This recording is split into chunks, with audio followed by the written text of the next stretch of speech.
Doctor Rizwan Ahmad कि जो private मदरसे हैं वहां पर अगर दीनी तालीम दी जा रही है डॉक्टर रिजवान अहमद, तो वहां पर हस्तक्षेप नहीं, आप जो अनुदान ले रहे हैं उनमें करते रहिए। जी हाँ, जय हिंद, वंदे मातरम। जल्दी जल्दी 2-3 बातें बोलूंगा। अश्वनी भाई ने जो बात बोली सुनने में वो अच्छी है, लेकिन अभी हमारा भारत हिंदी को पूरे देश में लागू नहीं कर पाया है और गौ मांस का सेवन ना किया जाए ये भी हम पूरे भारत में लागू नहीं कर पाए हैं। तो जो अश्वनी भाई बोल रहे हैं कि पूरे भारत की एक एजुकेशन हो, ये महत्वाकांक्षा है, वो बोल रहे हैं, वो सोच रहे हैं, वो उनका मैं सम्मान करता हूं, लेकिन ऐसा दूर दूर तक होने नहीं जा रहा है जो इतिहास बताता है। पहली चीज। अब मैं आता हूं जो रशीदी भाई ने बात बोली। देखिए, कहावत सुनी होगी ना, चौबे चले छब्बे बनने, दूबे बन के लौटे, या एक सियाना कौआ डैश खाए, नाम नहीं लूंगा। असल में ये लोग फंस गए हैं। कौन? जो मदरसा चलाते हैं। इन लोगों ने जो मदरसे में शुरू से, आज से नहीं, पहले से जो कहा, अरे भाई मदरसे में तो मॉडर्न एजुकेशन है, मदरसे तो इंजीनियर बन रहे हैं, डॉक्टर बन रहे हैं, साइंटिस्ट बन रहे हैं, ये इस मारे गए फंस। इनकी जगह अगर मैं होता ना आज से 30 साल पहले, तो मैं जानते गवर्नमेंट से क्या कहता, भैया हमारे 1% बच्चों को अल्लाह की दीन की तालीम लेने दो, हमें यार ना इंजीनियर बनना है, ना डॉक्टर बनना है, हमें तो मौलवी बनना है, हाफिज बनना है, कारी पढ़ना है, हमें मॉडर्न एजुकेशन से मतलब नहीं है भैया, हमें माफ कर दो, और हम ये पढ़ा रहे हैं, ये तुम देख लो। अगर ये कहते तो शायद आज ये बच गए होते।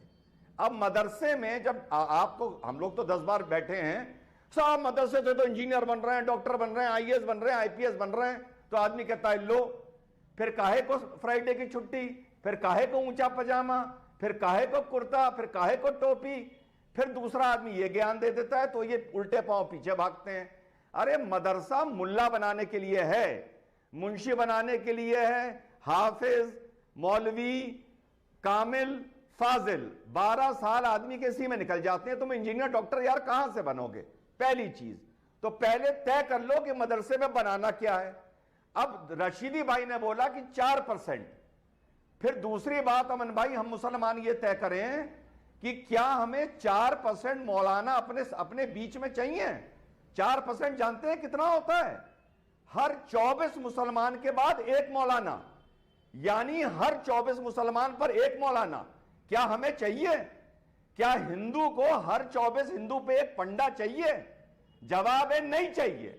4% सुनने में कम लगता है, लेकिन ये बहुत ज्यादा है, नहीं होना चाहिए। और आखिरी बात, तो नहीं चाह रहे साहब ने कहा भाई प्राइवेट तो हम चाहे जो पढ़ाएं। डॉक्टर रिजवान एक मिनट, उस साजिद रशीदी जो कह रहे हैं थोपेंगे थोड़ी ना, जब नहीं चाहिए। वो कह रहे हैं जब 4% दीनी शिक्षा लेना चाह रहे हैं, वो मौलवी और ये सब वो धर्म को आगे बढ़ाने का काम करना चाह रहे हैं, तो थोपेंगे थोड़ी ना। वो तो कह रहे हैं हाँ भाई हम वो करना चाह रहे हैं। ठीक, एक मिनट, नहीं जबरदस्ती थोड़ी ना थोपेंगे, नहीं कह रहे।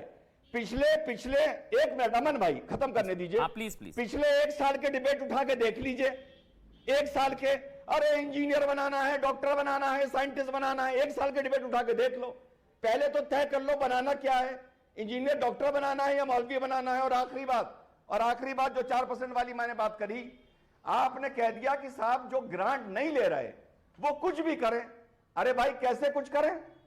पूरी दुनिया में मदरसों का सीधा सीधा तालमेल आतंकवाद से रहा है। क्या अश्वनी उपाध्याय को यह अधिकार नहीं है जानने का कि मदरसे में तुम क्या पढ़ा रहे हो?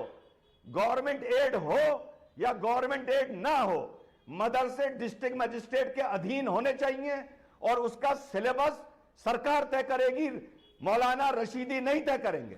अमन भाई मैं जवाब दे दूं जरा। एक मिनट रशीदी भाई, सबका कमेंट ले लेता हूं एक बार, ओपनिंग स्टेटमेंट सबका, उसके बाद मैं आपके पास आऊंगा रशीदी जी। पहले निकत अब्बास, फिर सोमैया राणा जी समाजवादी पार्टी से। निकत, अब आप बोलिए। निकत अब्बास बताइए भाई, उन्होंने मौलाना साजिद रशीदी ने बोला 4% अगर मदरसों में जा रहे हैं, दीनी तालीम ले रहे हैं, तो आप क्यों थोपना चाह रहे हैं आधुनिकता, क्यों थोपना चाह रहे हैं ज्ञान, क्यों ये सब थोपना चाह रहे हैं? नहीं चाहिए भाई, वो अभी उन्होंने कहा है डिबेट में। बताइए आप निकत, जबरदस्ती क्यों थोपना? बिल्कुल बिल्कुल अमन जी, नहीं नहीं नहीं नहीं, साजिद भाई को ये बात समझना पड़ेगा अमन जी कि कोई किसी चीज को जबरदस्ती नहीं थोपना चाह रहा। बहुत छोटी सी बात हुई है, इस पे इतना ये लोग तिल मिला क्यों जाते हैं?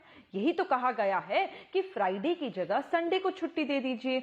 दूसरी बात ये कही गई है कि यूनिफॉर्मिटी ले आइए। अब यूनिफॉर्म में ऐसा तो कहा नहीं गया है कि नहीं आप पग पहन कर आएंगे, आप भगवाधारी कपड़े पहन कर आएंगे, आप स्कर्ट और जीन्स या टॉप पहन कर आए। यूनिफॉर्मिटी, आप हिजाब और सूट रख लीजिए, या पल्लू सर पर, महिला जो लड़कियां हैं उनके लिए सलवार कमीज रख लीजिए, जो लड़की हैं उनके लिए कुर्ता पजामा, एक यूनिफॉर्म कलर का, ब्राउन ब्लू जो कलर आपको सहूलियत लगे, एक आप यूनिफॉर्मिटी उसके लिए सेट कर दीजिए। मुझे नहीं पता कि इस वजह से साजिद भाई को क्यों दिक्कत आ रही है। दूसरा, अगर हम फ्राइडे की बात कर रहे हैं कि फ्राइडे की जगह संडे को छुट्टी दे देनी चाहिए, तो इसमें दो फायदे हैं बच्चों के।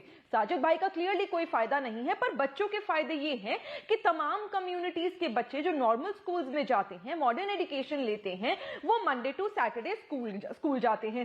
संडे एक दिन मिलता है उनको सोशलाइज करने का, उनको बाहर जाके अपने आप को एनकरेज करने का, जो करिकुलर एक्टिविटीज होती है, जो जेनेरिक थिंग्स होती हैं, उससे आज तक जो बच्चे मदरसों में पढ़ रहे हैं वो बच्चे वंचित रहते हैं उस करिकुलर एक्टिविटी से और उस सोशलाइजेशन से। उससे आपको क्या दिक्कत है अगर संडे को वो बच्चे भी जाकर उनके साथ सोशलाइज कर सकते हैं, क्योंकि एक ही दिन मिलता है सभी बच्चों को, वो संडे कॉमन डे बनाया जाएगा। दूसरी बात, अब यूनिफॉर्मिटी के फायदे क्या होंगे मुझे बताइए। अगर डिसिप्लिन क्रिएट हो रहा है एक मदरसे में, उस जो पढ़ाई का, जो मैं कहूंगी, आप कह रहे हैं मदरसा वहां पे बहुत ज्यादा पढ़ाई की जाती है, इंस्टीट्यूशन में एक डिसिप्लिन क्रिएट हो रहा है, कंसंट्रेशन एंड फोकस यूनिफॉर्मिटी से आता है, ये साइंटिफिकली प्रूवन है, which is why world wide पूरे विश्व में एक यूनिफॉर्म स्कूल में मेंटेन करी जाती है। उससे आउटसाइडर्स को आप चिन्हित कर सकते हैं कि स्कूल में जो आ रहा है, यानी मदरसे में अगर कोई आ रहा है तो वो मदरसे का बच्चा है, कोई बाहर का ऐसे ही अनजान बहरूपिया आकर नहीं बैठा है।